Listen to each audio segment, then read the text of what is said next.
નમસ્કાર દર્શક મિત્રો, હું શીતલ મહેતા ન્યૂઝ ઓફ કચ્છમાં આપનું સ્વાગત છે। જોઈએ આજના સમાચાર। રાપર પોલીસ સ્ટેશન વિસ્તારમાંથી પ્રોહિબિશન અંગ્રેજી દારૂનો કેસ એલસીબી પોલીસે પકડી પાડ્યો છે। લગભગ 4 લાખનો મુદ્દામાલ 270 દારૂની બોટલ સાથે કબજે કર્યો છે। Police inspector J M. Vada LCB નાઓની આગેવાનીમાં એલસીબીની ટીમ રાપર વિસ્તારમાં પેટ્રોલિંગમાં હતી। દરમિયાન બાતમી હકીકત મળેલ કે 1 નંબર પ્લેટ વગરની એસ્કોસ કાર ખેંગારપર ગામ બાજુથી ભારતીય બનાવટનો વિદેશી દારૂનો જથ્થો ભરેલી સુવઈ ગામ તરફ જઈ રહેલ છે। જે બાતમી આધારે એલસીબી સ્ટાફના માણસો વોચમાં હતા।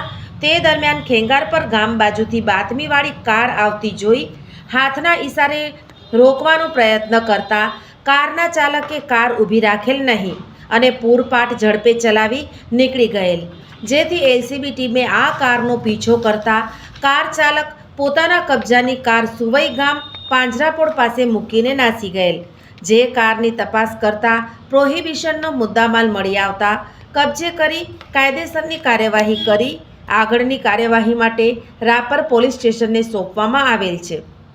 કબજે કરેલ મુદ્દામાલમાં વિદેશી દારૂના 180 mlની બોટલો નંગ 270, કિંમત ₹81,000, નંબર પ્લેટ વગરની એસક્રોસ કાર જેની કિંમત ₹3 લાખ થવા જાય છે। કુલ મુદ્દામાલમાં 3,81,000નો મુદ્દામાલ જપ્ત કરેલ છે।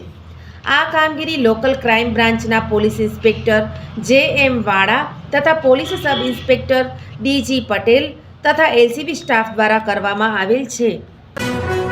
દર્શક મિત્રો, આજે તારીખ 17 માર્ચ 2026 આ હતા આજના સમાચાર। આવતીકાલે ફરી મળીશું, ત્યાં સુધી મને રજા આપશો। નમસ્કાર।